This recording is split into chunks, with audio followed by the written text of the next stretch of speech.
And tonight, it's my pleasure, it's a personal pleasure and also a professional pleasure to have Gregory Burgess here tonight, who's come all the way from Melbourne. Some of you may know certain architects in Australia, and of course Utzon, who was not Australian but comes to mind, of course, because of the Sydney Opera House. And Glenn Murcutt is one that tends to come to mind because of the, let's say, the type of work he's done and the circles he's moved in. There are very many other architects in Australia, but I think Gregory Burgess is very unusual because he's taken a turn in his work which hasn't always been fashionable, and even right up until today probably is not particularly fashionable, but he's been quite disciplined at it, and really it's been a journey of self as much as architecture, which I think you'll get a sense of that tonight. Any of you who, I understand a few years ago Lisa Findlay was here, I would just like to read a piece from her book about Gregory Burgess, and you'll get the idea. Gregory Burgess is an Australian architect whose award-winning Melbourne-based practice is known throughout Australia and much of Europe. He is the recipient of the 2004 Gold Medal from the Royal Australian Institute of Architects. The work of his small firm appears idiosyncratic in comparison to that of most contemporary architects. Burgess's organic forms and improvised detailing come from deeply held beliefs about the nature of architecture and its role in the world. He explains his point of view this way, quote, "Architecture is a social art, and one has to be faithful to that. While buildings are static, they can have a charged energy for the body and the psyche, rather than just to the eye and the mind."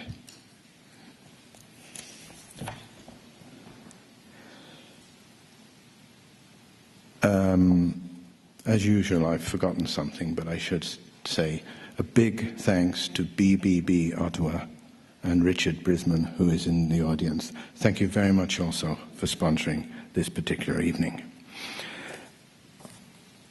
There's one thing that's very important about Burgess's work, and they always, how can I put it, every work he does reaches out.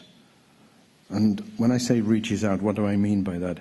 I mean they attempt a dialogue and you engage with them in different ways. And I think you'll see how important that has become in a career that has spanned, well, getting on for 40 years now. The lecture will be in 3 sections. Gregory will explain a little bit about the Aboriginal work that he's done with the indigenous culture, which has become very, very important in the Australian situation, in both cultural and political and social. And that will go into the depth of the thinking around those projects. And then he will move to a second stage, which will look at the range of works that he's done over the last 30 years, more as a kind of survey, because believe you me, there's a lot of work, and a lot of very, very good work. So he won't be able to go into it in much detail. And then we'll try and finish, and Gregory and I will have a little chat at the front for about 20 minutes and take some questions and see where he is today in this work. So it's with great pleasure I thank Gregory Burgess for coming and like to introduce him to you. Thank you, Gregory.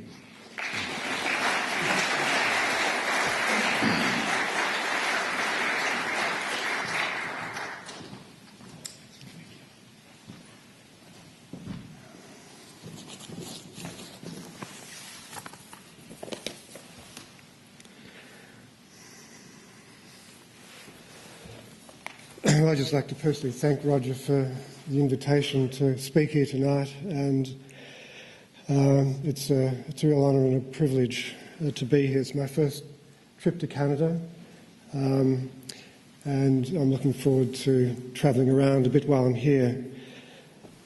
I've called my talk tonight "Dwelling in an Ancient new country, which has a strong parallel, obviously, to Canada, but I'm referring to Australia here.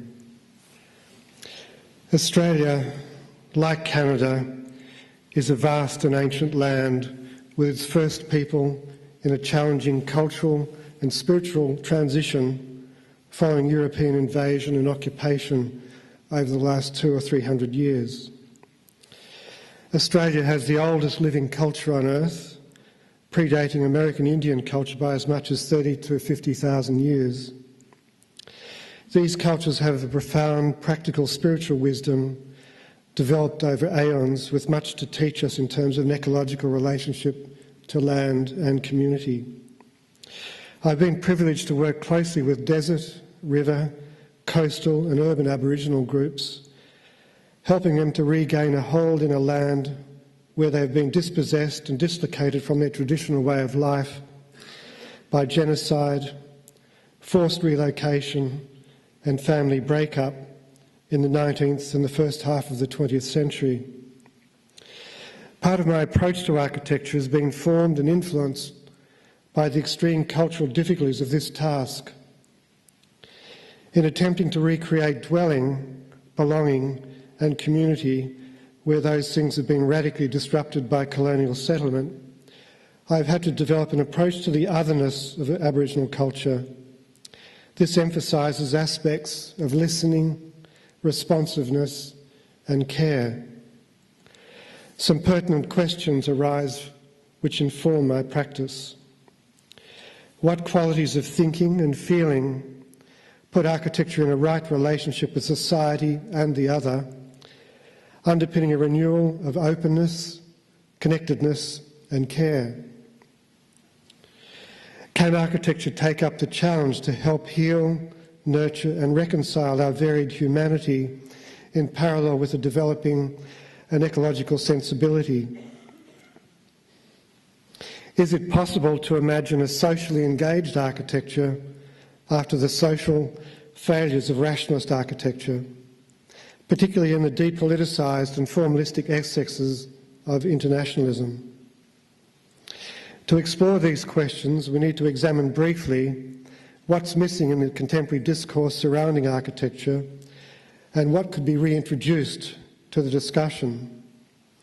I'll then discuss a personal strategy that I've developed which underpins not only my work in the Indigenous cultural field but all my architectural work.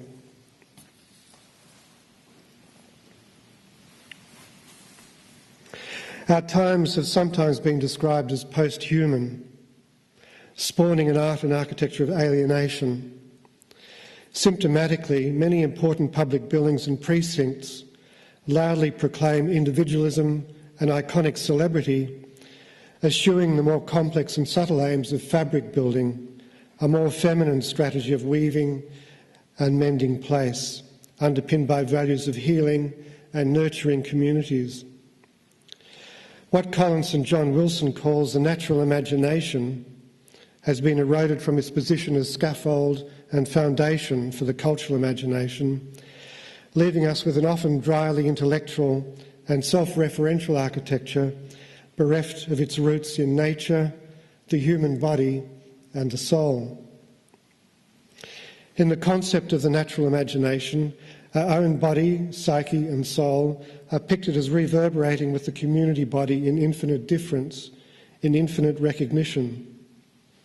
These are remembered in architectural form as human body, in what Adrian Stokes memorably describes as a limited language of forms, confined to the joining of a few ideographs of immense ramifications. These ideographs are our most primal spatial experiences, universally intuited and understood.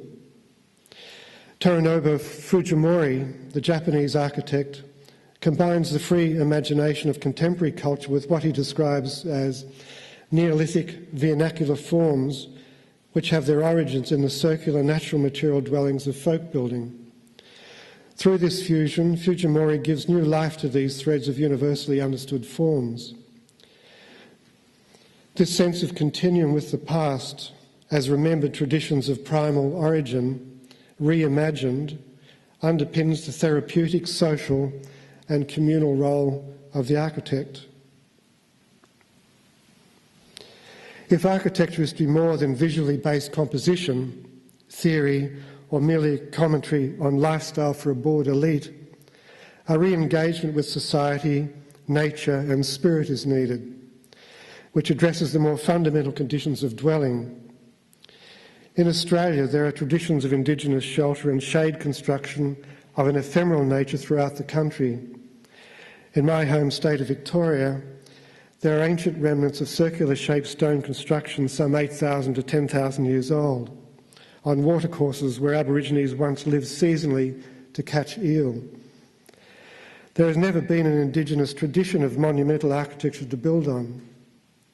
Since colonial settlement 250 years ago, vernacular traditions of bushmen's huts, sheds and ad hoc bush carpentry, making do with materials to hand, have created a new folkloric tradition.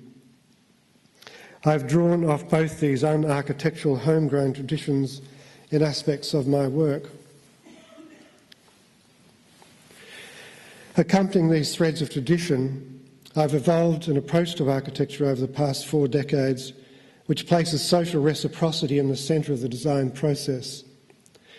The architect as social artist is an idea which suggests the architect has some responsibility for social health and works with the ecology of groups and communities, affecting change, working beyond the narrow confines of the individual into the future of humankind. In such a picture, process is viewed as a vital creative prelude to the realisation of the building. The process is a movement of call and response, a dance of constant negotiations. At the end of the process, the trace of the dance is seen in the building as a residue of communion. In this process, the architect leads a complex collaboration that folds culture, place and people into a new relationship with each other, effecting transformation. The pioneer American architect Louis Sullivan outlines a philosophy which underpins this stream of what he called organic architecture and what some of us call responsive architecture. He writes, "Our power to create is intimately based on the power to sympathise, for sympathy is among our powers. Sympathy implies exquisite vision, a power to receive as well as to give, a power to enter into communion with living and lifeless things, to enter into a unison with nature's powers and processes. Sympathy, thus understood as a power, is the beginning of understanding, for knowledge alone is not understanding." Responsive architecture creates what Heidegger calls dwelling, a form of architecture based on care. Fresh responses are required to meet this need to dwell, whether there are depths of architectural tradition or not. To meet new and challenging times, we must learn to dwell ever anew. I would like to discuss some of the qualities and approaches that constitute a responsive architecture, demonstrated in the work itself. I explore a poetics of the responsive approach through 5 germinal qualities: dance, care, presencing, shadow, and mystery. Dance, the alchemy of connection. The dance might begin around a fire in a clearing in the bush. Storytelling, drinking, laughing, feasting. An invitation to a gathering for a purpose, to reclaim lost land, culture and dignity through imagining a living cultural centre for 5 Aboriginal communities of ancient origin who have been decimated by genocide and far flung from the homeland of their ancestors. As the fire dies, I overhear through the darkness of the tent in the middle of the cold night men weeping. Whispered stories of unbearable separation, suffering and self-doubt, of courageous and good-humoured enduring together. In dreams that night, the broken pieces begin to tremble and flicker with new life, new hope, a new form. They begin to slowly circle with purpose and beauty, mirroring the rehearsal of dance in the movement of the stars. The building shows the trace of the dance in its arcs and openings, its shadows and buckling, its lift and its bearing. The fireplace as centre holds, poises, as the spaces swirl about it, flowing one into the other, each having a centre, but also sharing the centre of the whole, the fire, the heart of the community. The building known as Brambuck embodies stories from country to coast of eagle, whale, eel and cockatoo, animating it and communing silently with the surrounding mountains, the creek, the bush, the sky and the distant ocean. At dusk, the ancestor spirits gather in the shadowed volumes of the interior, seeking refuge. The living descendants hear them, feel their support in their struggle for homecoming.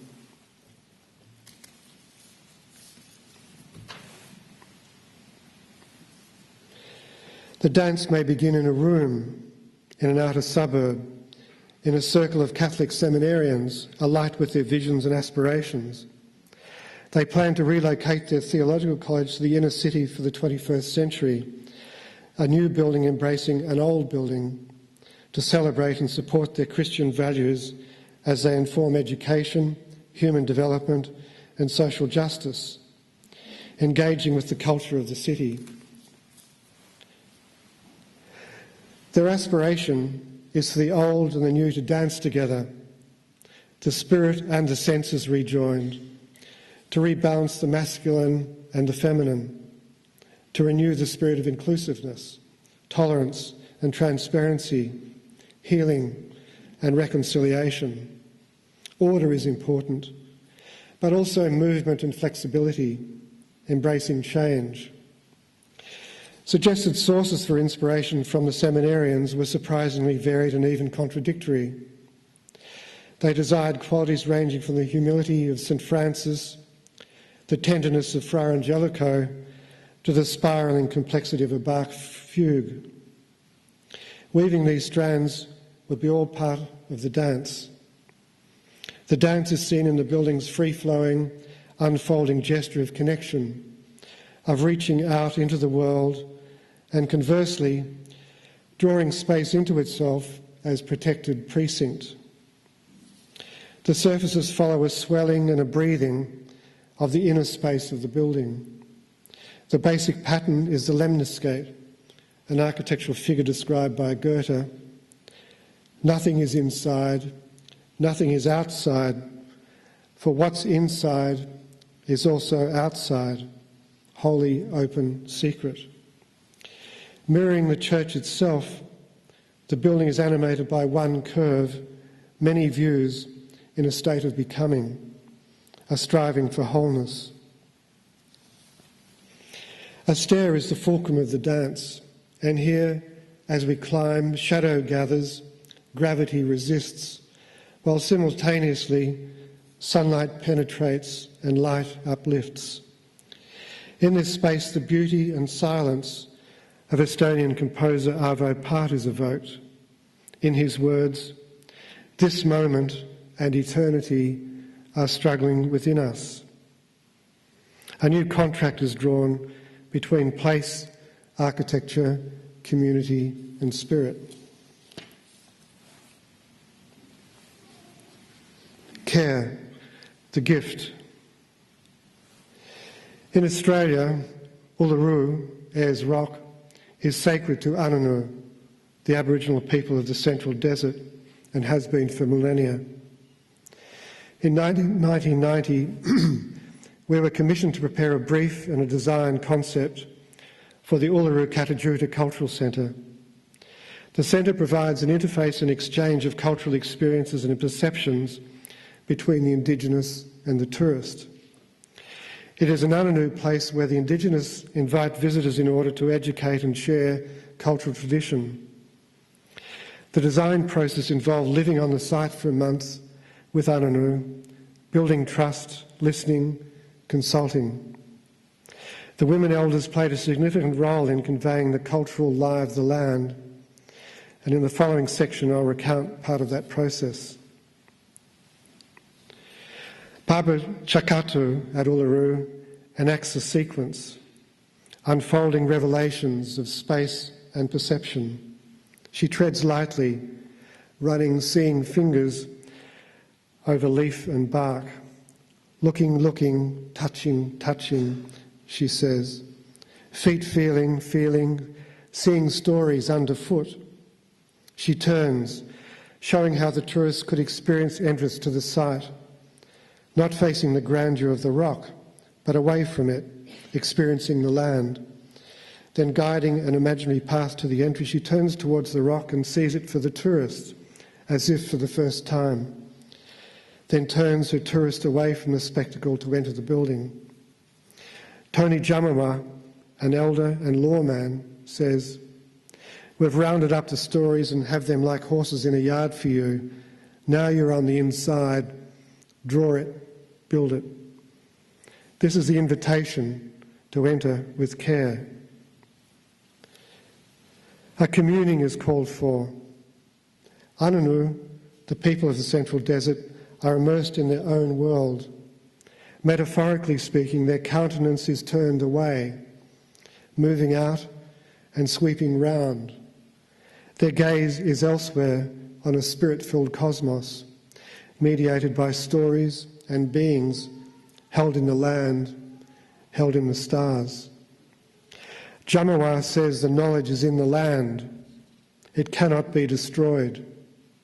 One needs only to listen carefully. The law is there, as it always was and always will be.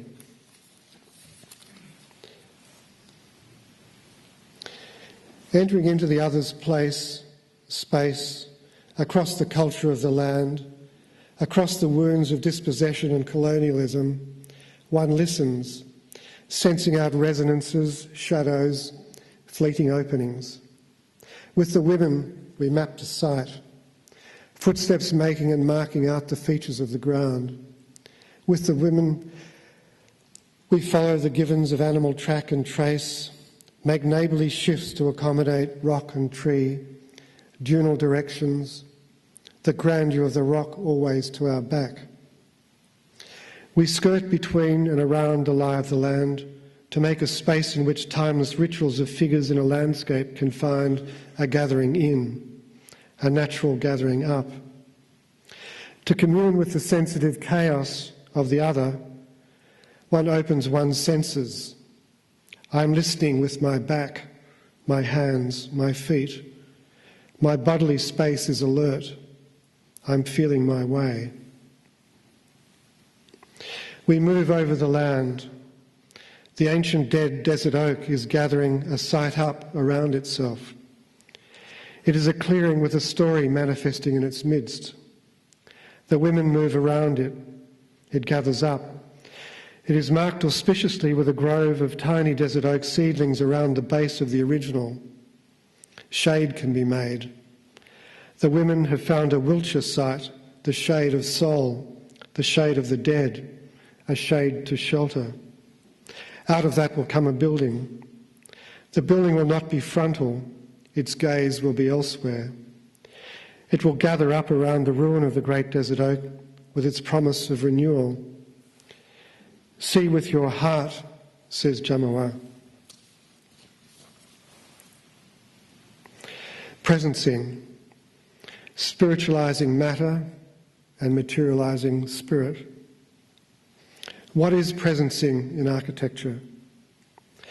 We find it firstly in a poetics of materials giving full range of expression when the radiance of handwork bestows care and creativity on them. When materials are able to give voice to their own primeval origins. Stone invokes fire and lava or the trace of patient oceans, laying down shelly sediment, holding the memory of a dawning solid silence, of forests breathing and dying, of wood ingrained with nature's biography. Memory inherent in materials, even when transformed to the outer limits of technology, speaks to us bodily. It is a central transmission that not only reminds us of our own organic nature, affirming the deeper rhythms of that nature, but through techne or making. The making of architecture also embodies our culture and our spiritual condition. Natural materials used culturally, that is in making, are uplifted, transformed from the primeval and become part of humankind's language, part of our story. The trend towards surface composition and the theoretical problems of representation at the expense of form making can sometimes deprive materials of their full expression. When entirely subservient to abstract impulses, they are made anemic and drained of vital energies. Truth to materials is profoundly connected to form making. Forms also have their primeval origins, not only in the womb of cave and shelter, but as we have suggested, essentially and originally in the dynamics of the human body itself. We literally resonate with forms. We take soundings of space. We can feel weight, gravity and mass through our own load-bearing limbs and spine. The step and bound of our walk can be projected to encompass and measure space and distance. Our uprightness determines more than our human status. Forms find their origins in the concave and the convex of the infinitely complex folds and structures of the body. Paul Klee, after Goethe, invokes the formative forces, that is, those metamorphosing forms which are, even when built, still in the process of becoming, still in the process of being born to presence. Klee writes, "An artist is more concerned about formative forces than finished forms." This infinite becoming, this force towards incarnation in materials and forms, enables us to work deeply into place, to make place, bringing space and place to presence. Shadow, shelter for the soul. Shadow gathers, dwells, dapples, weaving with light, breaking under scattered cloud or the bough of trees into 1,000 dancing pools, welling up against walls in thick sheltering silence, retreating under eaves to whisper and remember, like a voice in the recesses of the dark veranda. Shadow lies receptive, patient, consoling, waiting for our return, our homecoming. The silent struggle between light and shadow is everywhere in architecture. Its shifting mood through the day and across seasons delights and entrances us. Its contrasts and sequencing give spaces emotional range and rhythm. Colour arises out of light and is swallowed up again in darkness. Goethe talked about colour being the deeds and sufferings of light. At midday, shadow is dense, short, contained and shot through with the sunlight that almost dematerialises the exposed surfaces which create it. Early morning and late afternoon, our shadows become ground and feet-bound giants, stretching impossibly before or behind us. At dawn and dusk, all becomes shadow as it drains light, forms and colour of their separateness.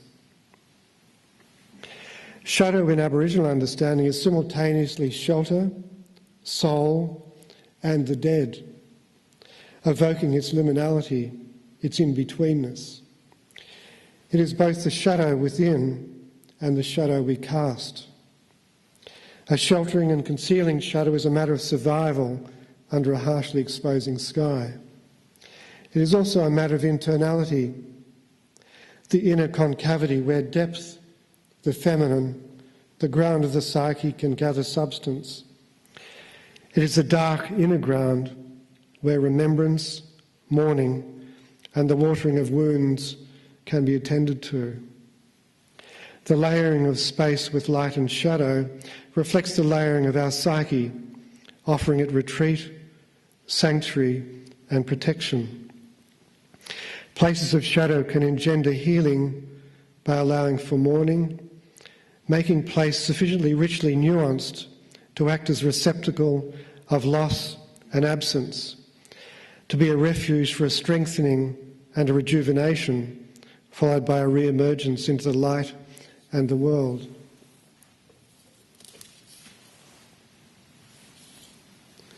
In the final stages of the documentation of Brambuck, I was surprised by a realisation that parts of the interior were overlit. A more cave-like interior was needed, with gently modulated light to hold and nurture the fragile and damaged folk soul of these communities.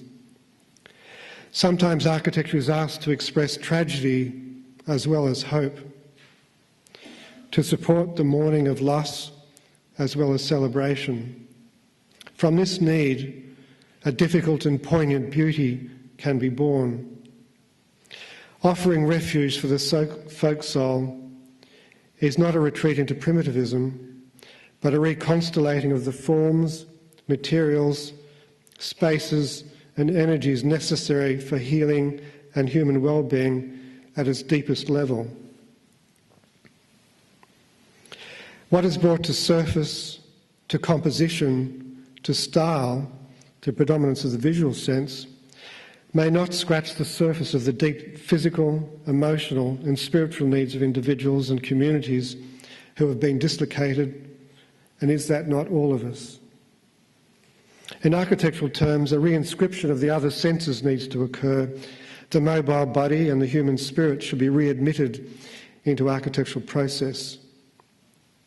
To reconstellate connectedness, one must break the ground, build deeply into materials, into the earth, the body of the earth. As the ritual scarring of Aboriginal warriors' bodies demonstrates, physical wounds can signify transformation towards the spiritual. The ritually broken ground holds the shadow of healing. As Gottfried Richter enigmatically expresses it in his Art and the Evolution of Human Consciousness, the place where the ground breaks open towards the inside is man himself.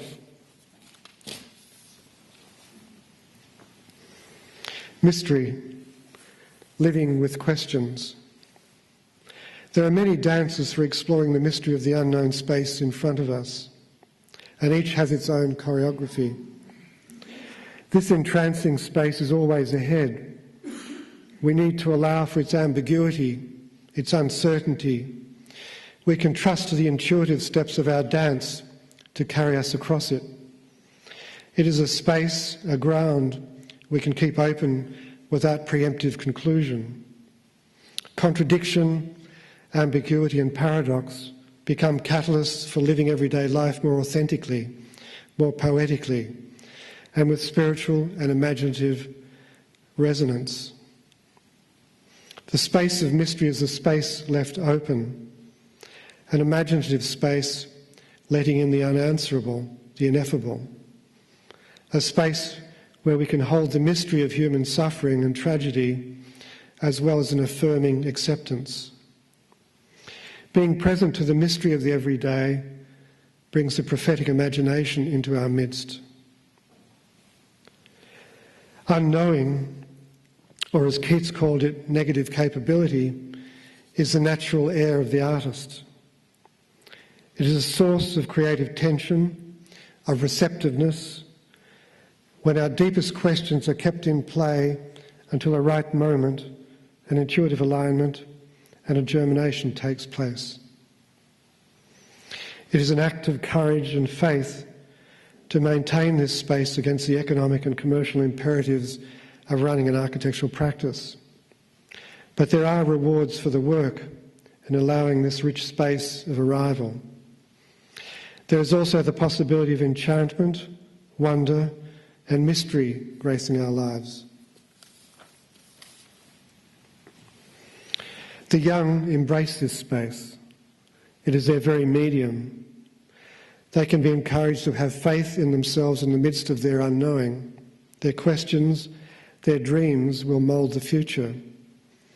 In the face of orthodoxies of thinking and the tyranny of fashion, let them reinvent our stories and theirs so that they can find their own human touchstones, ground of vocation and a firm dwelling. In 1968, a year defined by student-led social and political upheaval, Louis Mumford framed a discourse for our abiding relationship with our buildings, which still resonates today. We are the maker and moulder of ourselves. In that process, architecture has been one of the chief means of transforming and making visible to later generations our ideal self. The time has come for architecture to come back to earth and make a new home for us.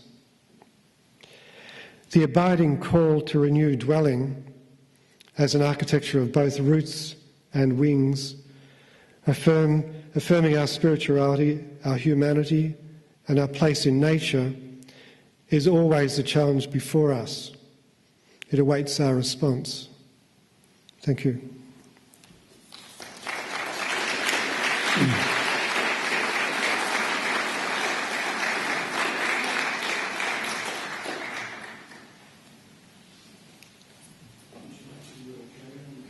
Right. Yeah. I think we'll carry on with that, and then we'll have a conversation towards the end. I think Greg will go through some of his work now. Okay, Greg? Yes, thanks, Roger. This is just I'll go pretty quickly through this, but it's really to bring some images, and probably the best way is for, I won't be talking so much, but if you'll just let them wash over you to give you an idea of the range and expression of the work, but also places and context, situatedness for the architecture. So this is a few images of where I live. It's an inner suburb of Melbourne, a big city of about 3 million people, southern part of Australia.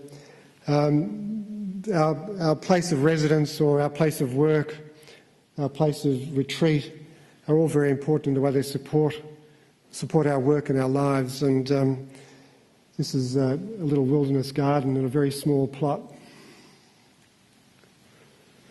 Little studio where I had my office for the first 10 years of when we had twins a long time ago.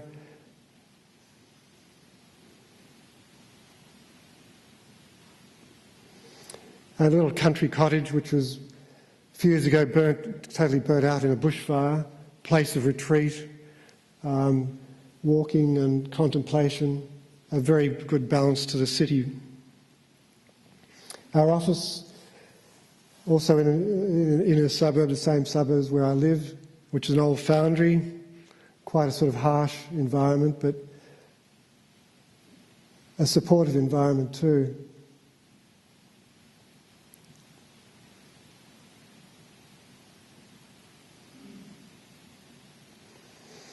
Just running through a few houses here. This house was built in about 1980, 81, since been burnt out in a bushfire and recently rebuilt.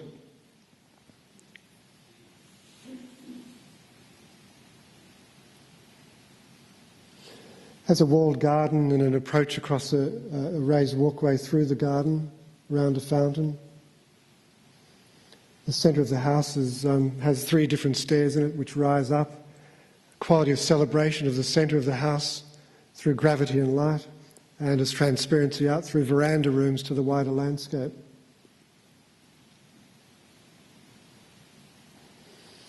This is how it looked just recently, or say 3 years ago it happened, this fire, a devastating fire. And this is a rebuilding on a different site, but familial geometry and intention with the client. In the meantime, his wife had died, and so he's sort of really recovering himself.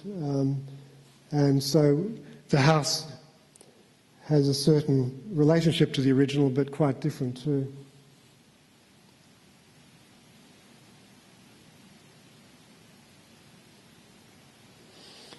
Whole place vents through an operable skylight, come vent at the top. Sort of library in the centre room of the tower. And at the top a sort of lookout, which mirrored the old one.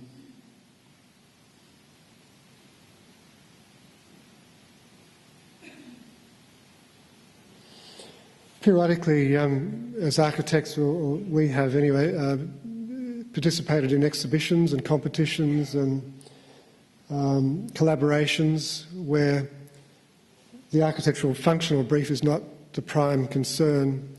It's really about bringing forward something you might want to explore in terms of an idea or materialising an idea. This was a piece, an installation, which I called Enter, Open, Enter, made from in the bush, bringing home some bark that was defoliating from the red gums and saplings and twigs, and making this contraption, which is like an entry and a long, high, tall tube with a skylight in it. Exploring the notion here of light and gravity and the interchange between the material and the spiritual realm. Sort of a counterweight that you could reach up and you duck into this long tube and you reach up and pull the counterweight and the sky opens like a flower.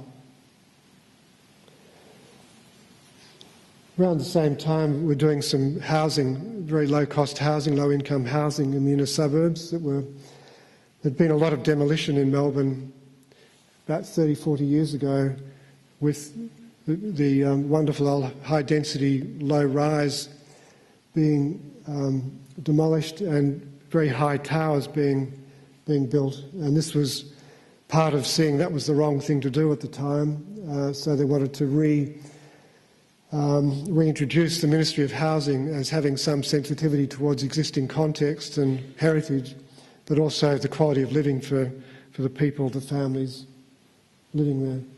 Very, very compact plans. And as part of this, that skylight found its way into the middle of these houses.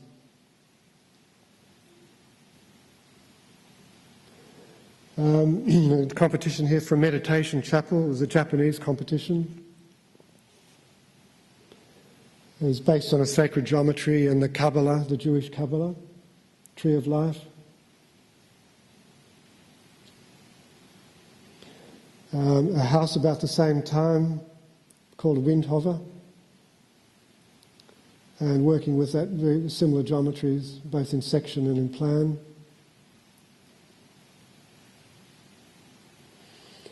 A church in the wheat belt of Victoria, Catholic church.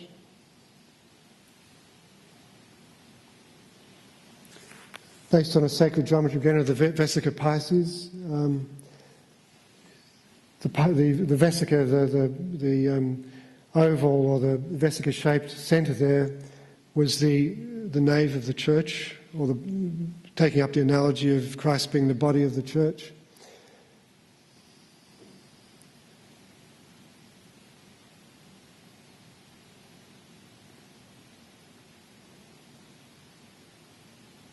These slides look rather dark, but hopefully they're not as dark as they look here. The sanctuary. The brickwork in the building was very free and trying to express something of an energy that's rising and dematerialising. The brickies, I briefed the brickies just with using my hands basically in a few sketches, and they then went for it. The rose window, which is a collaboration with an artist friend. So we're bringing the crucifixion and the resurrection together in the one piece. Yeah. The baptismal font, which is made out of a red gum burl, and the lectern. This is one of the first community arts centres in Australia, custom designed, where there was extensive consultation with the community arts groups, and integrated into the building was ceramicist work from the local groups, school children's work, TAFE students, also metal and timber, woodwork and sculpture. They became subcontractors in this process.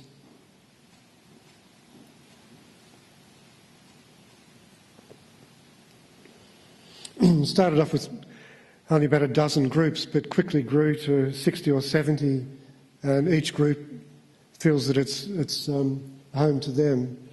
Very wide ethnic variety of groups use the building.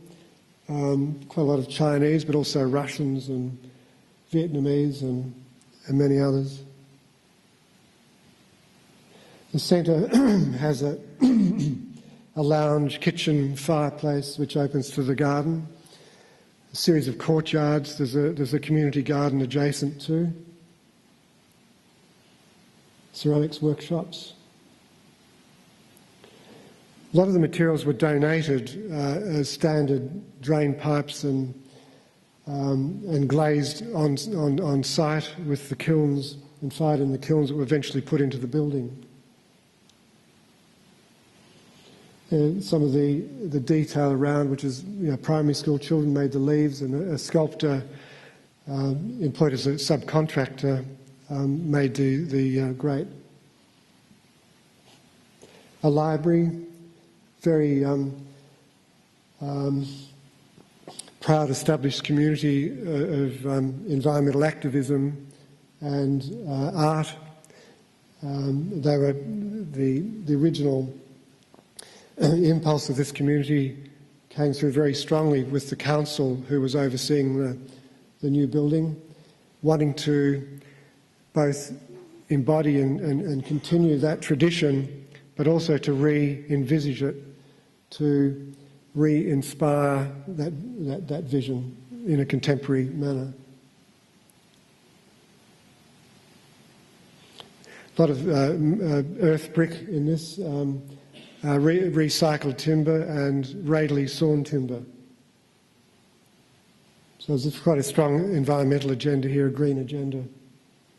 Community art spaces, there's a cafe, the council art collection, community art gallery. Natural light, it's quite a large plan, so it kind of, the roof scoops and ripples out like water from a stone for its perimeter.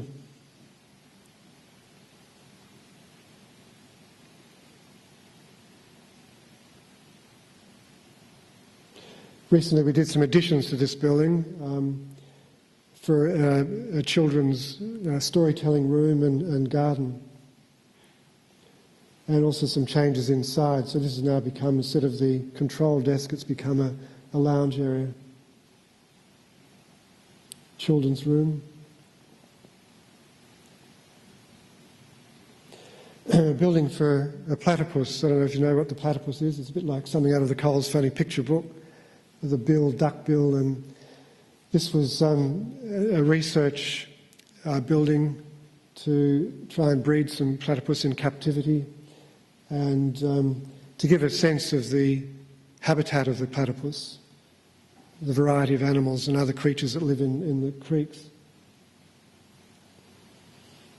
There's an entry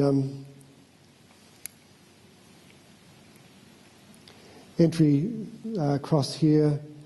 The light levels start to reduce in here, and then the tanks for viewing are along here, exit through here. This space here has had the creek rerouted through it, so the platypus actually come and play in here.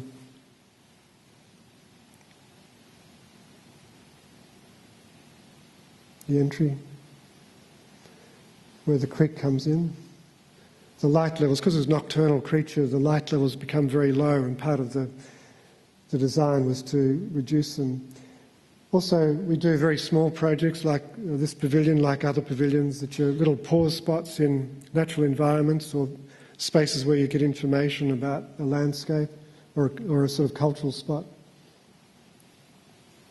It's in the Royal Botanical Gardens, the children's shelters, up in the mountains, a interpretive pavilion.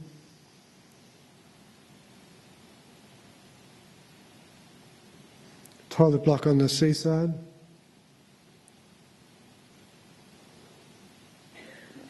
This is a part of a collaborative project I did with an artist friend in support of Fred Hollow's work in third world countries. He's died some years back now, but this was an exhibition to support that work. He was an eye surgeon who did a lot of work in these countries did operations and got donations and money. So this was based on a story by Raymond Carver, American writer, about a blind man who helps a friend of his feel what it's like to be blind by him drawing a cathedral. So the name of this was Cathedral. We had the story printed in Braille on one part of it and in normal English on the other side. Little sort of structure of light and borrowed materials, donated materials, including gym weights to hold the thing down in the city for safety. Working with Aboriginal communities up north in eastern Arnhem Land. This is a very, very strong Aboriginal culture up north here who have yearly bush universities to invite people from all over the world to come and learn about their culture. We were helping them master plan some buildings, and Galaweg Runapingu did some drawings. I invited him to do some drawings, and this is what he came up with, which formed part of an inspiration for the future work. Kind of sketch of mapping the site and discerning what's important, some of the energy lines on the site, and some rough models of what came out of that process. Papua New Guinea, a whole series of groups here, canoe people, whole necklace of islands to the east of Papua New Guinea. This was a cultural and arts precinct. They have canoe races and yearly gatherings for music and dance and culture, and this was to support that.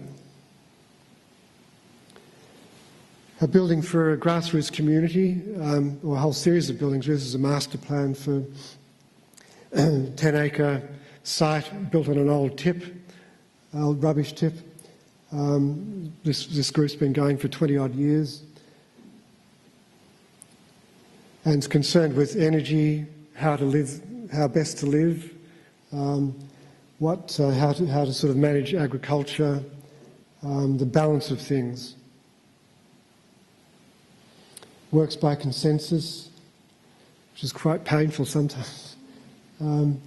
Using tyres as part of the space-filling foundation for the slabs.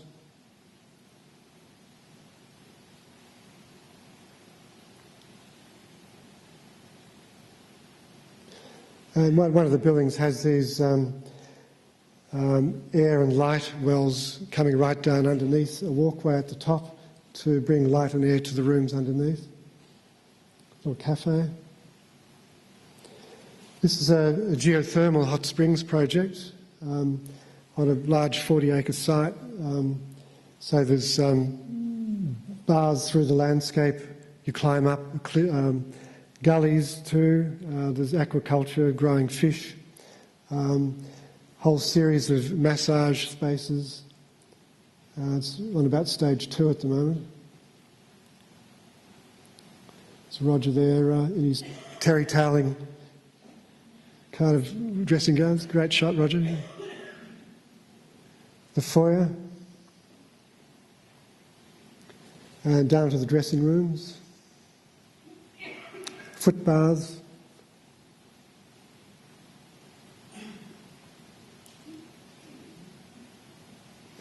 This is an Aboriginal Center in the city. It was about 2 months away from being ready to open when there was an act of arson. Somebody burnt it down. Very professional job. So we, after about 6 years' work, the Koori group had to find another place. They're underinsured too. That was the original one there. This was going to have a facade in woven rusted metal, which reflects something of the energy of nature and the undulations of the river and things that were happening below the bitumen and concrete. Sort of traditional patterns brought into an existing building. This is the second building that we did after that first one. The entry and shop. Scar tree, the centre of things. A theological college, which I mentioned in the other talk, offering the street something in terms of urban design, a place for sitting and jacarandas, a sunken garden you walk across, a pool. The new building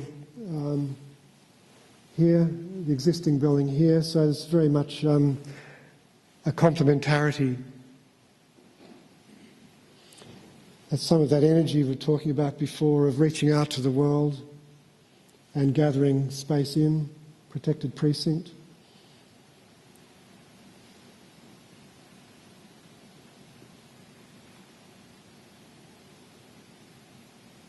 The library, it's an important part of this project. Some work for the Anthroposophical Society. Some of you might be familiar with Steiner Schools over here. This has been probably about 20 years' work with these three buildings.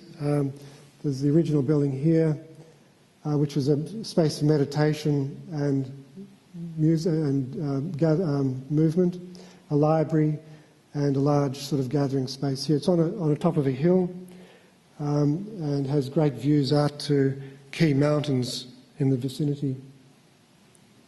The original building.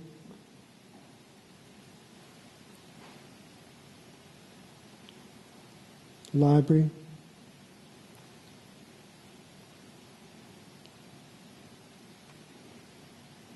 This is the new movement room, which has been open a few years now.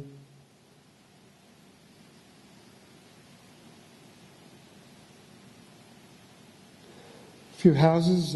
These are all along the coast south of Melbourne.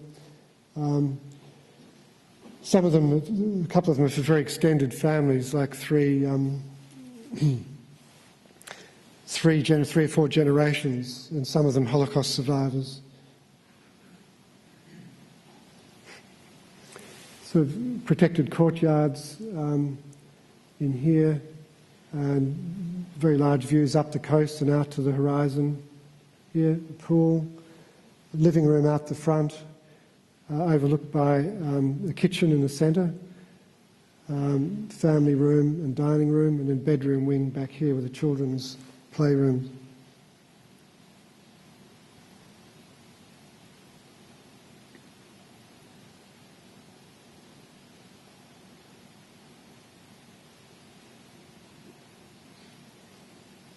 It's another building within sight of that one.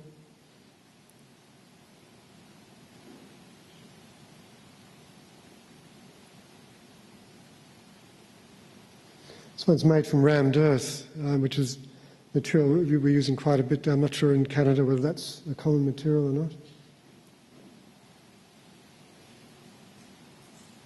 A winery, also made from rammed earth and timber. It's a restaurant as well as accommodation.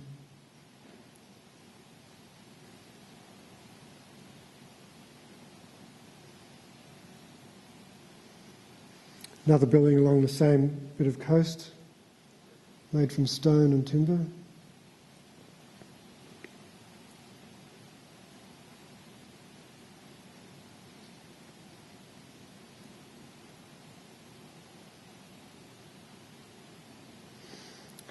Another building which is a more recent one.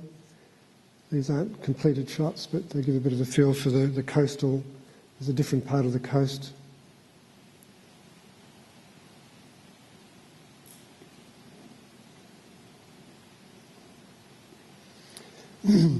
This is a heritage building. We were invited to, well, basically to demolish, apart from the two columns that held it up and the cables. It's a suspension structure predating Fray Otto. It's on the World Heritage List of significant buildings of the 20th century. This was a crowd of about 200,000 people at a concert. It's one of the great venues of Melbourne for people. In the 1930s, this area was used for free concerts put on by a philanthropic family, very successful family in Melbourne. And they had the vision to hold a competition and build this building. So when we were commissioned, it was in a very bad state of repair, leaking like a sieve, and wasn't really attracting the quality performances that it was. And this is a place that, you know, Bob Dylan or Neil Young, or they've all played it. It's sort of like the key people's venue in Melbourne. Wonderful landscape near the Botanical Gardens. Most of the building's underground, so it's earth sheltered. Back here, a huge lawn that would take 20 or 30,000 scape. Back of house, sunken courtyard that leads into the backstage. Rehearse room under the stage. A little visitor centre down the coast, very dramatic coast, southern Victoria. This is the new centre, it's very dark there. There's a whole wetlands here that deals, it's really a toilet block, glorified toilet block. Wetlands that deals with the waste in the water and processes it. Then people come under the road, the main road here, down to the coast to a boardwalk from which they can view the ocean and the coast.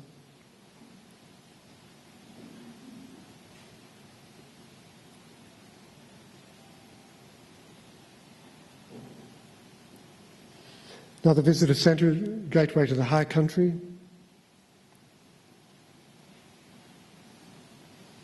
Has a heritage dimension to it, as well as being an information centre and a community de facto centre as well. Made from galvanised corrugated iron and stone and rammed earth. This is a recent educational project for the sort of like space science. It's connected up with NASA and the European Space Agency. It's a very bold, fairly radical attempt to teach science in a way that's immersive.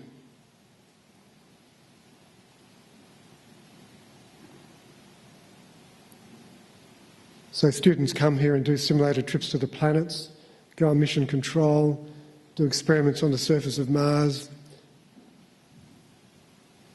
It's a central space, laboratories around. So it's teamwork. It's about teamwork and doing things by, learning things by doing them.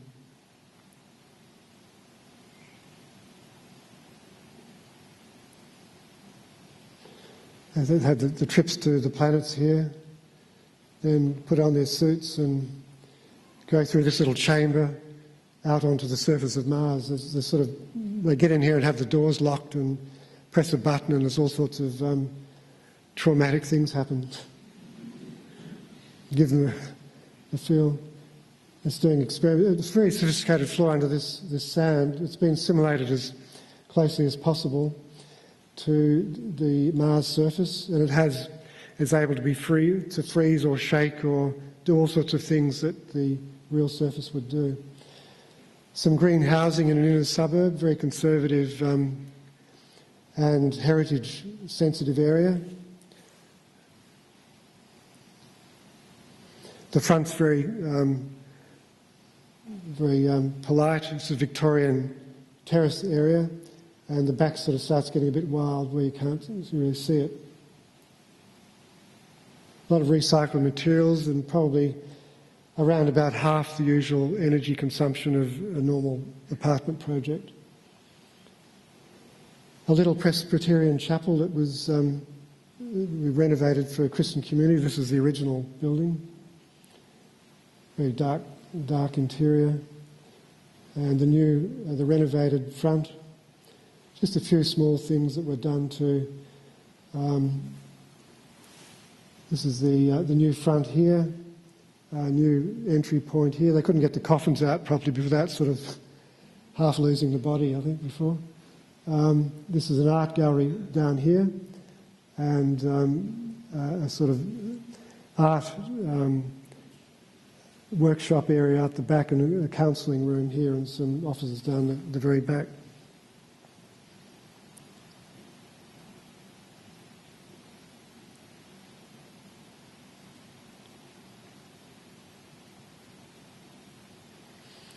Educational building on one of the university campuses. It was intended as a demonstration of green practice, and that was part of its educational purpose, as well as being for outdoor education and nature tourism.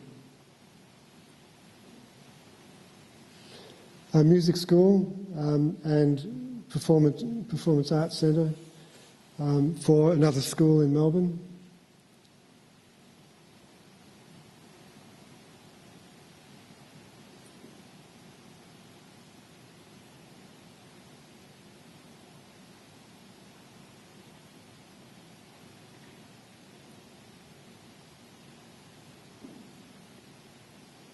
The classrooms.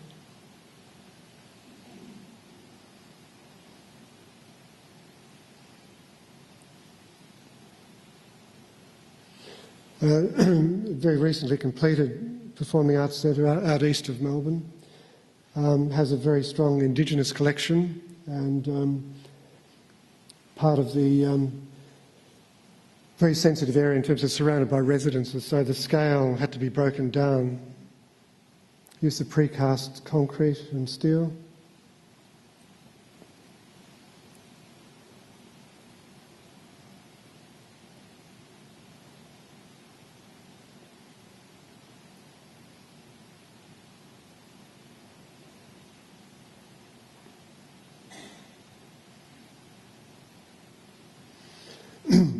This is a project to promote Vegemite, which you may not have heard of, but it's an Australian icon product.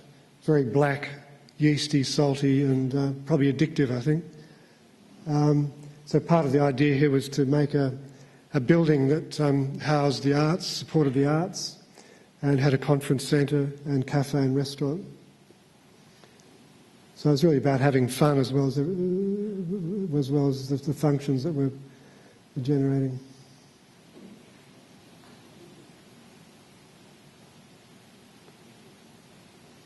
Some process diagrams and evolution of the project. Actually, what's happened, why the project was abandoned, this very large wheel was finished and open, and then somebody started noticing some structural cracks in it. So it was very dependent on that working. It's only just now being, after 2 years or so, being it was taken down and rebuilt, the wheel, but our project died in the process. The same coincided with the GFC as well.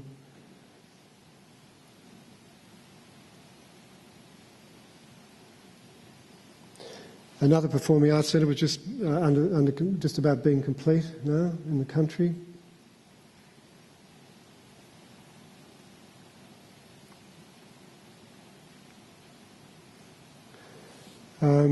A coastal project again for the government as a feasibility study. So working off the forms of the erosion of the coast and the coves and gorges. A competition we won just recently for a yacht club.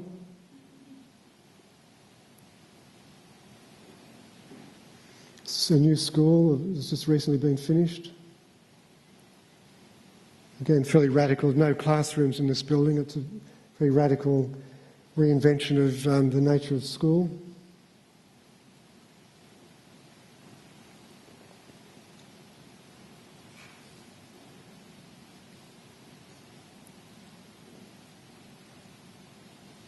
National Museum of Australia, which is a job that we were given twice, awarded twice, and this was going back in the 90s, but we're about to sign the contract and the government changed and we lost the job.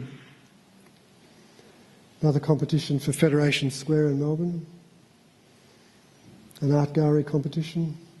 There's another collaboration with a writer friend of mine where we were meditating on the threshold, the liminal zone between inside and outside, and death and dying. And there was a loop of these images going with a voice-over of my friend's poetry and prose.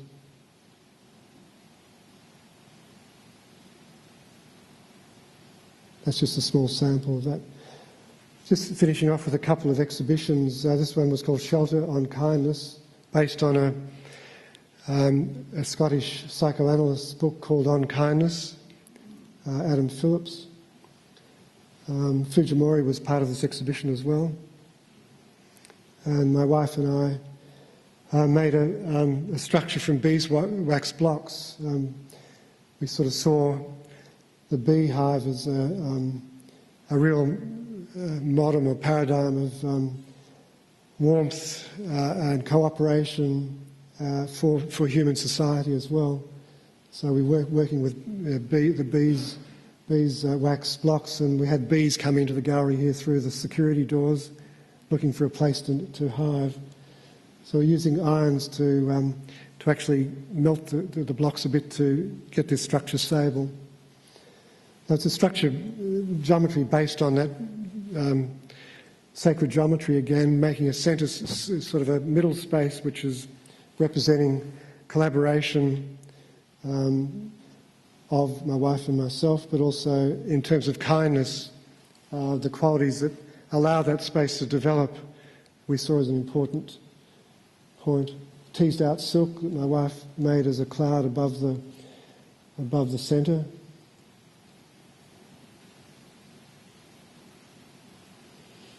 And some bits and pieces of burnt material from the bush where our cottage was burnt. It was not long after this, before that. And we also made it up near our cottage in the country. We made some temporary structures with the beeswax and photographed them in the spring orchard. Another one in the bush.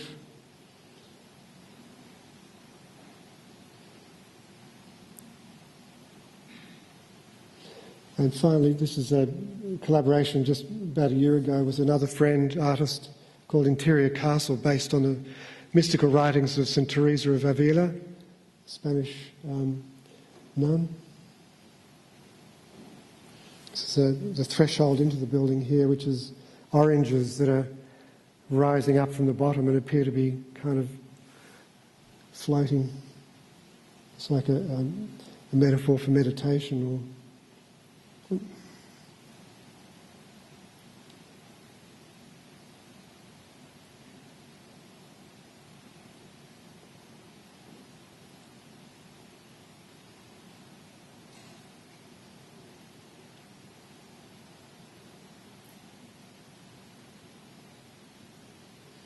Thank you very much. Thank you.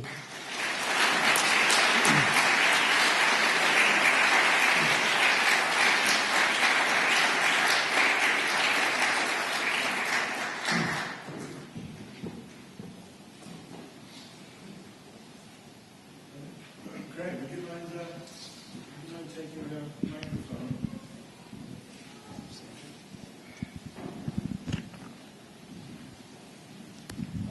Thank you very much, Greg. I'm always impressed with the range of work, and I'm sure you, like me, were were wishing he was going to stop on one and actually not go so fast and realize just the quality of some of those spaces and buildings, because there's a huge amount of detail and careful work that's gone into every project there. But I just want to take Greg right back to not really the beginning, but to Brambook, which is the Aboriginal Center, not the first one with the 2 snakes, but the one in the Grampian Hills outside Melbourne. But it applies to both of them. And the issue is that how difficult was it to work by planting something in the indigenous culture which really had no record or had no token of an architectural culture, and you were coming in with what we term a kind of constructed world. How did you think at that time about the ephemerality and the provisional nature of architecture, and how has that ephemerality and provisional nature of architecture remained throughout your work in the 40 years? Yeah. It's interesting. Is this on? Are you hearing this? Yeah. It probably is. Yeah, it's an interesting question for Aboriginal culture, because there's no permanent buildings apart from, I showed some stone circles, which were probably originally low stone walls with a branch roof. I suppose one of the issues with Indigenous cultures everywhere is they're under very serious threat, and there is a question of crossover and the need to preserve and have a kind of firm toehold or foothold in very fragile cultural ground and political ground. So there does need, and there's an agreed need, to make some permanent buildings. I suppose in the situation here with that Brambook project, the stories are embodied in it, but it did have to have, and a lot of it's sort of improvised to an extent, with found materials, light materials. So there's, the ephemeral nature of it is, I don't know, it's more in the metaphoric, conceptual process, where after that first night of camping out, I did some sketches and we discussed in the morning. It came out of a mutual dream, which looked like a moth or a bird, and this became a sense of, I suppose, Bunjil, the eagle, who was the co-creator god of the northeast Aboriginal groups. That sort of tended to carry the imagery. But in terms of the ephemeral nature, I suppose initially we were using second-hand materials, so the whole thing was sort of cobbled together a bit. But then it became important in terms of people discussing dignity, that this be a permanent building and something that reflected a spot that could be relied on for some time into the future. That's not really answering it. I wanted to ask you the question about Brambook and Uluru, because the question is really, when they decided to build Uluru, which is near Ayers Rock, it was decided about 1 kilometre away from Ayers Rock, where there's a kind of visitor centre, but in fact the community do not live there. Was there ever a stage where the Aborigines, there could have been a living space where they would have actually been part of that visitor centre, or do they actually come in, or is it now non-Indigenous people who actually run that visitor centre? How does it work at the moment? It's a combination of both Indigenous and National Parks and Wildlife. It's a joint management here of the National Park by both the government and Anangu. So there's a real sensitivity amongst Anangu not to be like gawked at, people to come and sort of, to be performing in some way. That's sort of against their nature, and So their community is some distance away. It's also, like most Indigenous communities, it's been through a terrible time in terms of domestic violence and petrol sniffing, alcoholism. So there's a need for that being discrete from those other points of view. But there's also people that come over of their own volition and demonstrate their skills in carving, in painting, glass making.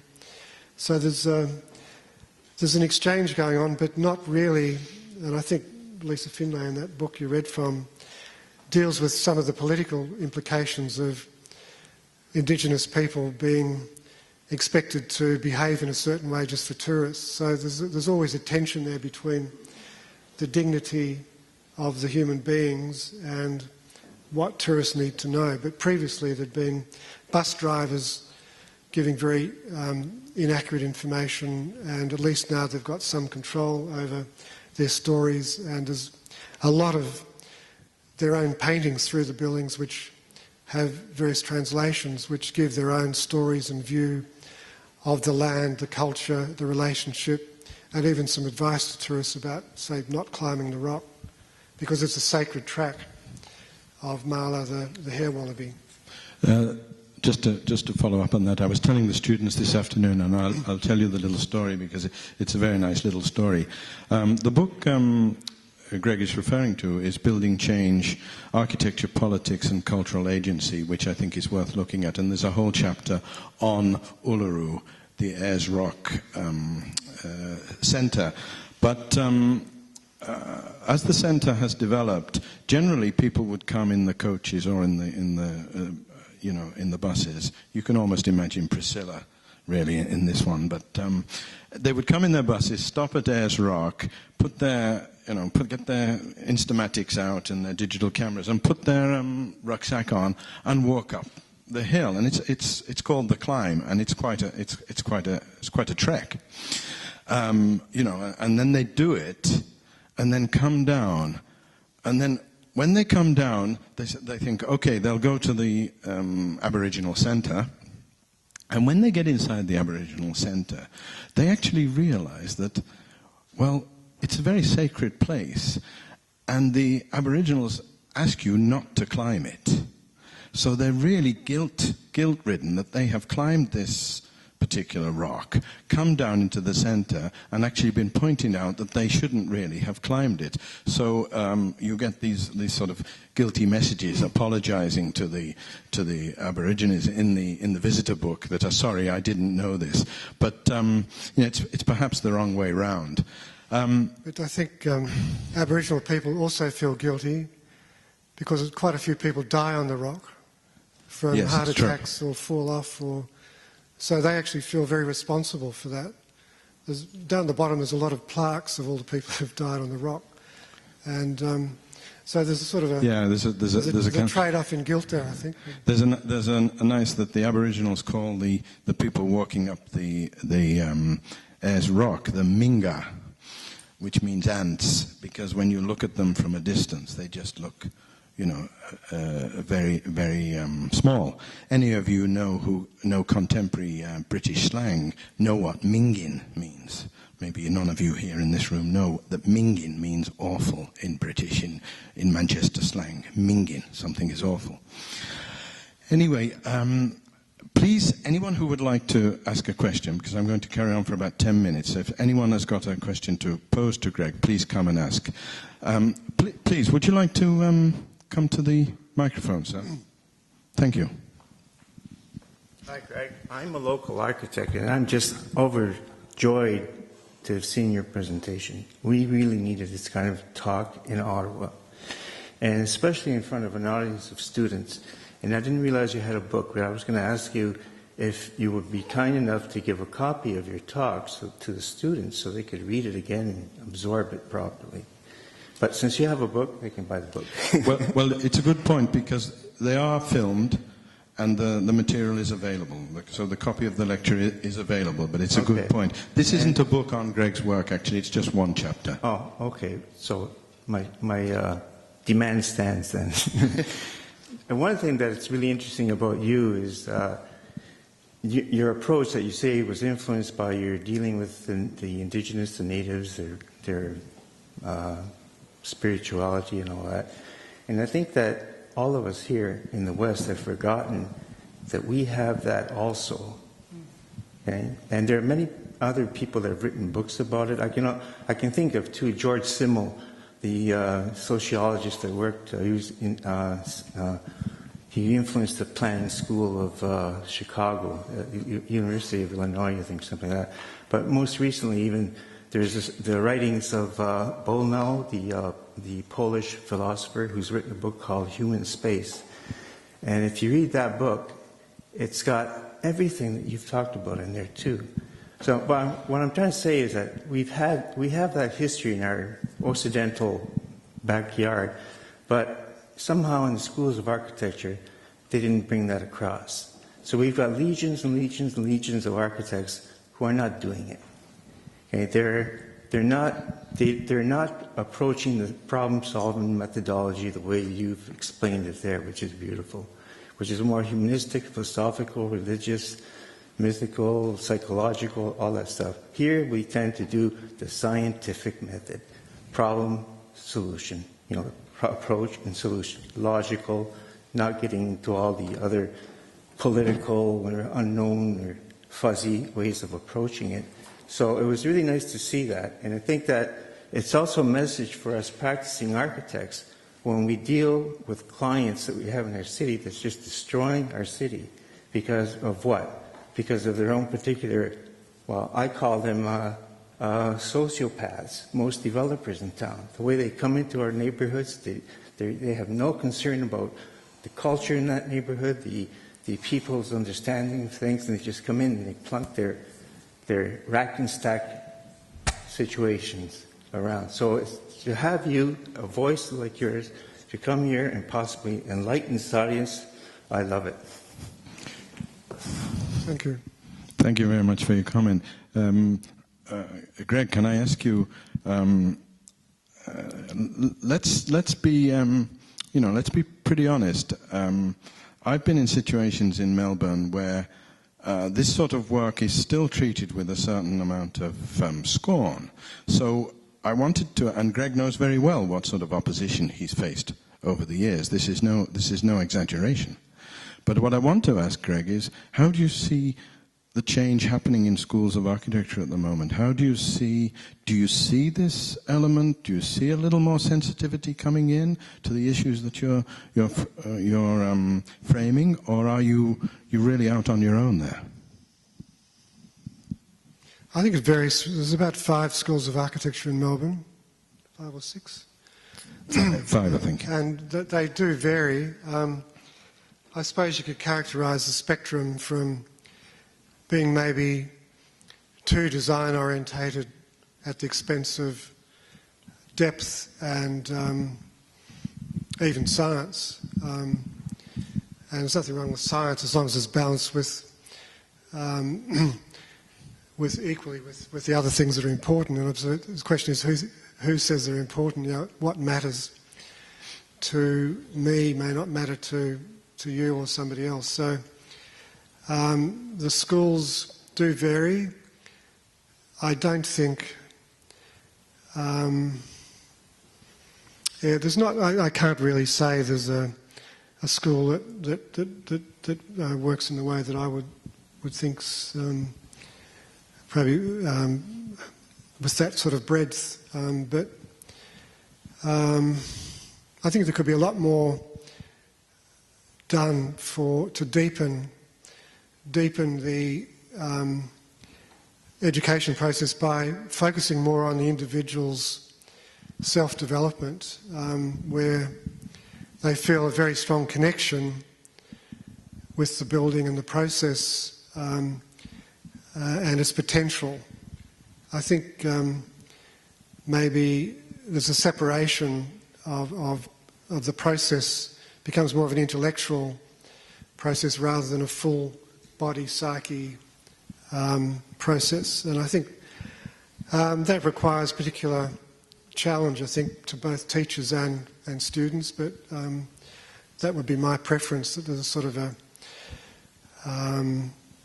more personally challenging in that way, so that there's a degree of connectedness, empathy, a feeling element that enriches. And I suppose there's also what you bring to it. I suppose what comes towards you as a brief and what comes towards the brief in you, that sort of makes up a fairly large part of the spectrum of what's possible. And if you're not bringing much to it, or you're bringing a one-sided thing of just science, then there's something missing in the end. Something very important too about listening to the other, having the respect and reverence, or to make that important middle space between the architect and whoever the community you're working with. Too. So I think, look, there's probably lots happening. I can't speak with enormous authority on that. Okay. You used the word a couple of times, well, more than a couple of times, heritage, and then you showed work which was extremely contemporary in relation to a heritage condition. I wanted to ask you about this because as an outsider in Ottawa and in Canada, the word heritage is used a lot, and conservation and preservation, but heritage as if it could hold back and if it could make visual the culture of Canada from a past which might only be 50 or 60 or 100 years. Whereas when you were talking about it in relation to a spiritual relation to heritage, but actually the expression that you were working within that heritage context was extremely contemporary. Is that something that you've taken on, or would you find various projects throughout Australia treating it in a similar way? Yeah, it probably varies from city to city and varies from council to council. There's some more conservative, but I think there's an increasing expectation that good contemporary architecture can work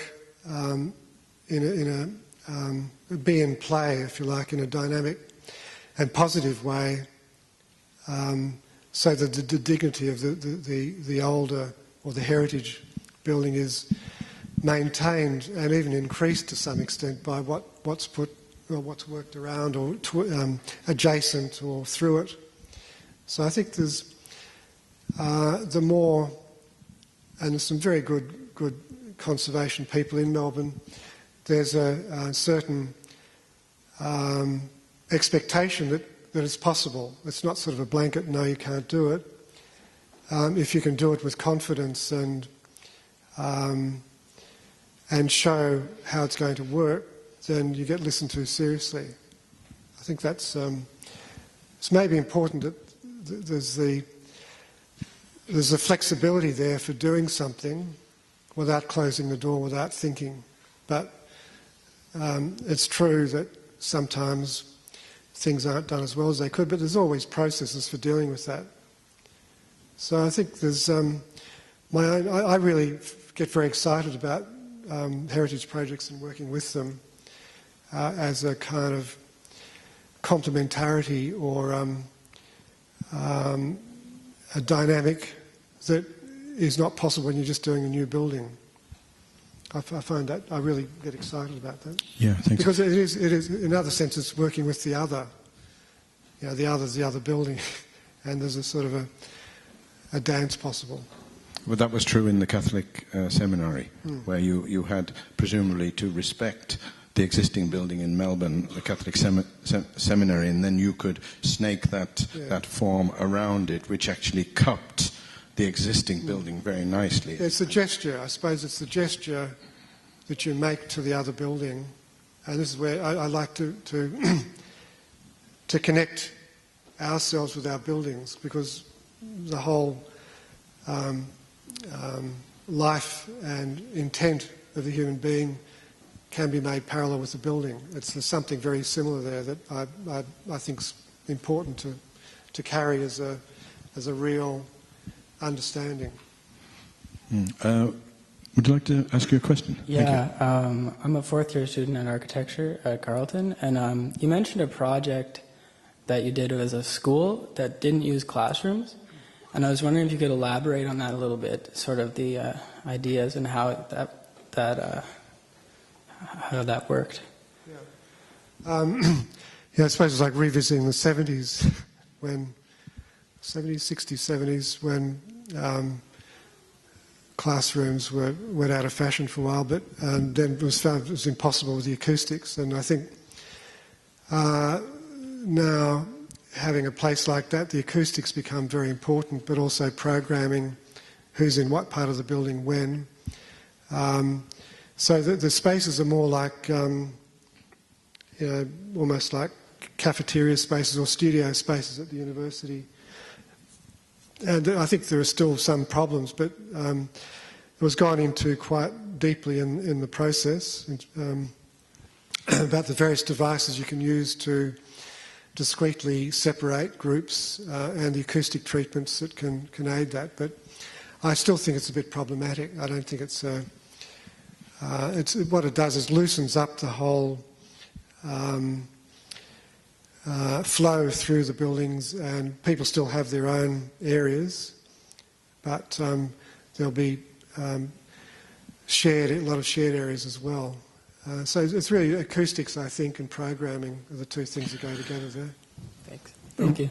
What sort of, just coming back to that issue, the central, the school, if I remember correctly, because we went when it was just being built, has two wings and there's a central area. Does it mean that the space flows out into the two wings and therefore the students sort of almost are choreographed within different areas at different spaces, and the teachers are also part of that choreography, presumably?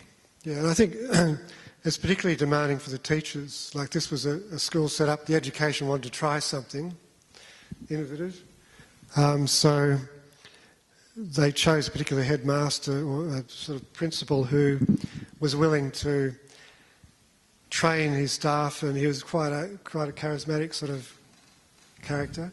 He was able to motivate the teachers in a particular way and got things working. I haven't sort of caught up for a while. I think it's working quite well, but I'd be interested to know more about the detail of it, because like that question there about how's it working when you've got concurrent areas, I think it is acoustics and programming, but to know in detail how that's working would be interesting.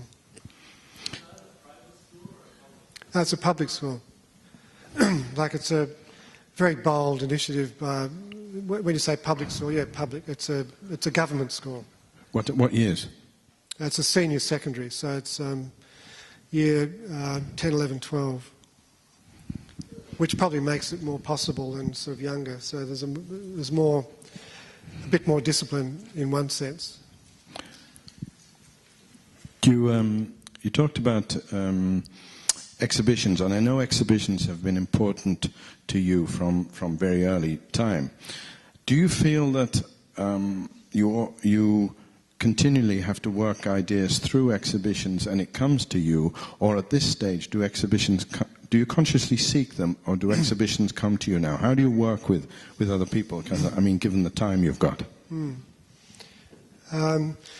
Yeah, I think we're probably doing more exhibitions previously, but sometimes we're invited to join a selected competition, like we were with the Yacht Club, or we're just going into another one now for a large town that was destroyed by bushfire. The government set up a fund to do a hotel and conference centre in that town, and there's a limited competition to do that, which is a combination of consortium, and we're involved in that. So probably mainly now it's coming towards us to do it rather than us go chasing competitions, because there's not really enough time at the moment for me. No, I can imagine the amount of work. I think I'll have to... I've got 2 copies of this book, and you'll see why in a minute. I want to end with a poem by Czeslaw Miłosz. Oh, sorry, excuse me. One question, please. Yes, I wondered, how large is your office? And could you describe a little bit about the creative process, how you interact with your staff in the creation of these buildings? Yeah, the office at the moment is about, I haven't counted for a while, but it's probably 12 or 14.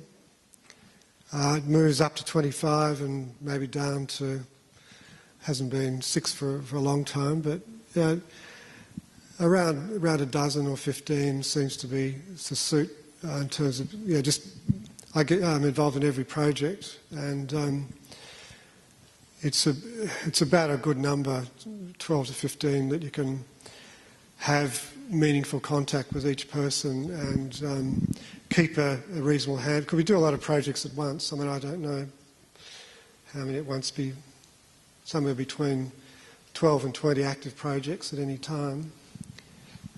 Some obviously more full on than others. They're all sort of different stages. But the process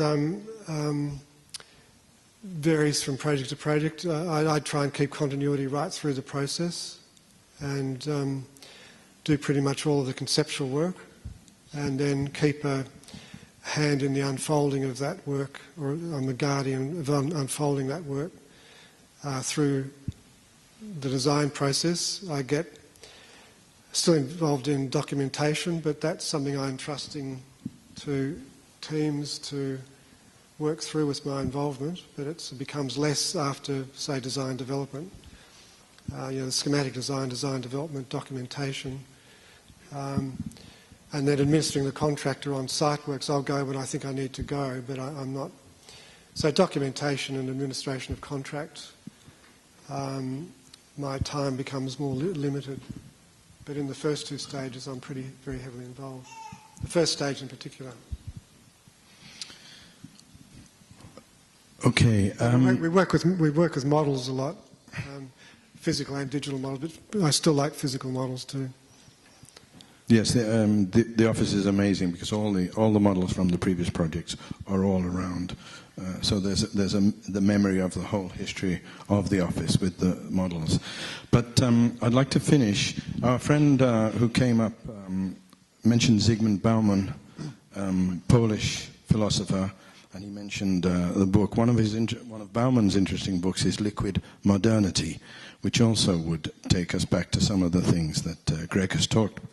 But I'm going to end with a poem by Czesław Miłosz. I'm going to close the whole series, and I'm going to tell you why I'm ending this with this poem and why I'm presenting Gregory Burgess with another copy of this book.